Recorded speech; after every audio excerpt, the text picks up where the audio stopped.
Welcome back to part 3 of Def's Daily Dose of Dota, episode 18. Today we're focusing on EG.Arteezy's Templar Assassin. He's played at mid. He has several items. It's the 48-minute mark. This is the late game. He has an MKB, a Daedalus, a Desolator, a BKB. But he's running into a bit of a brick wall. And that brick wall is the tier 3, the high ground. EG, in this game, like several others, are not able to broach it yet. But that's what the late game's for. His buddy Universe, second on net worth, eclipsed only by Arteezy himself. On the Weaver. We've seen Arteezy do a great number of pushing this game with his side blades from the Templar Assassin, able to get out significant damage in the team fights, but he's that one team fight shy of taking the lane of Rax and potentially the game.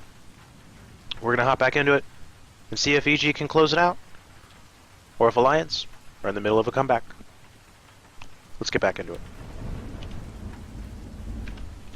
When we left off, it was the 42-minute mark, and I don't know if Arteezy was getting bored, but I was getting bored. He failed to get the Roshan for his team. Puck blinking in and killing himself. He's still down for 14 more seconds. And Arteezy would love to have that 6th slot occupied by Aegis, but he doesn't. Instead, he has 5,000 gold, and he's having to defend Loda, who's broaching high ground. But they're split up. Light Strike Array, double Force Staff, along with Windrun, attempting to get Wind Ranger out. But is this the fight they hoped for? Arteezy, Scythe of Ice, Ake falling low, Fear, a beautiful illusory orb, catching 3, Laguna Blade popping the Aegis, Ape Mother being RNG'd down, and Arteezy waiting for the Aegis to pop. Too close to the sequence.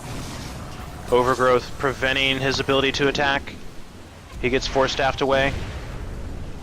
Hit by a Shackle Shot, but it doesn't catch. And the turn begins. Look at the cleave. He's hitting Ape Mother and Loda at once as they walk up to him. Arteezy does fall. Do we see a buyback? We do see the buyback. It's chilly. Also coming out from Zai. Multiple buybacks across the board. Significant damage coming out from Templar Assassin, but no Aegis. Arteezy now with 2,000 gold and Boots of Travel chooses to TP to the bottom lane. Force out the lane along with Universe, who, oh, what do you know, was taking Rax. That was EG's solution. They wait until their high ground is broached, and with such a fantastic farming job that Universe and Arteezy have done, they were able to 4v5.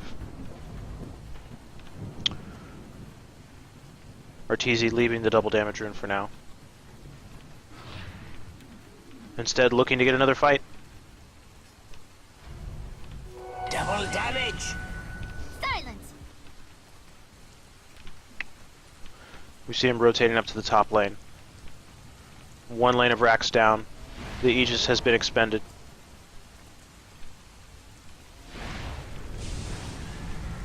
And another item sold. Freeing up the space. He knows the next Roshan is very important, and they managed to dodge the smoke gank, as we see. Our heroes sticking together, although Zai now accompanying Arteezy. They know the heroes are missing from the map. Arteezy being on farming duty. Dire's bottom barrack. Bottom Rax is claimed by those Necromicons. But Arteezy just running around. He wants to be fighting now. He knows he could use an Aegis. After that buyback, he sold his power treads, picked up Boots of Travel. He is as close to 6 slotted as he'd like to be. Radiant's middle barracks are under attack. And a fight, claiming a kill on Ogre Magi. Meanwhile, we see some shenanigans here. Universe doing work in the top lane, getting down the tower. Shikuchiing away from the Treant Protector, teleporting in. And we see Arteezy a little bit hesitant, doesn't want to rotate mid, knows that fight is over. Instead, just littering the jungle, seeing the rotation, any potential rotation with the side blades, and continuing to farm up a little more. He's already back up to 4,500 gold. Gonna wait for this camp to spawn. Continue killing it. He'd love for this Roshan to spawn while he's here. Blessings. Picks up the bounty rune. And just continues to rotate. Weaver will be joining him shortly. But our hero has already disappeared. So Arteezy will be left to his own devices to continue pushing out the lane. He does have boots of travel this time, though, so he can come back very easily for a defense. And that defense may be needed. 3 heroes committed, with Loda Radiant's attempting to middle flank barracks are Zai. under attack. And Arteezy just going in, getting significant damage. The double Daedalus Radiant's kills the has courier, been killed. and quickly whittling down the mid lane Arax. And they're going for the tier 4 automatically. ... Zai is down for 100 seconds, but he might have also been wondering Radiant's why the hell middle Loda tower has was that fallen. far up. The top lane of Arax being claimed, or mid lane rather, along with the tier 4 tower. Arteezy very close to dying. Radiant's top tower is under They don't attack. see him. Instead, they're going to use the stun to get him out. Radiant structures are fortified. But I missed the mark. Wind Ranger dying before Arteezy dies. And what's this? Radiant's top tower has With all that fallen. committal for Templar Assassin, although he dies, that's why you have teammates. Ake having to 3v1 here. Universe using his BKB to finish cleaving down the ranged barracks. It's 2 HP. He time lapses. Radiant's top He doesn't give a barracks shit. has fought. The He'll just Dire get out. now have Mega creeps are here. Arteezy's down for 90 seconds, but that's enough time to get a refreshing drink of water, especially when you've just won the game. And with another MKB and another Desolator on one of your allies, even with Chemical Rage, a foe such as Alchemist cannot stand forever. We see him dropping his items there at the last moment. The GG's coming out. And even though a buyback from Ape Mother attempting to come in, he will miss, and that will be the end of the game.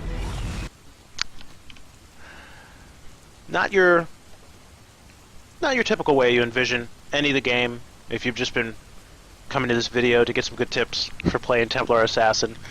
Tip number 10, die at the end, but it's okay, because you have friends.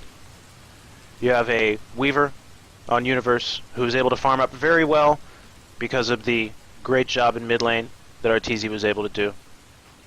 Didn't take the tower, but he did assist take the tier 1 bottom at around the 11-minute mark, along with killing Misery on the Treant Protector. He got an early Desolator, quickly got a Daedalus, and although his early kills did sputter out, there was a large amount of manpower that needed to be committed to ultimately kill him.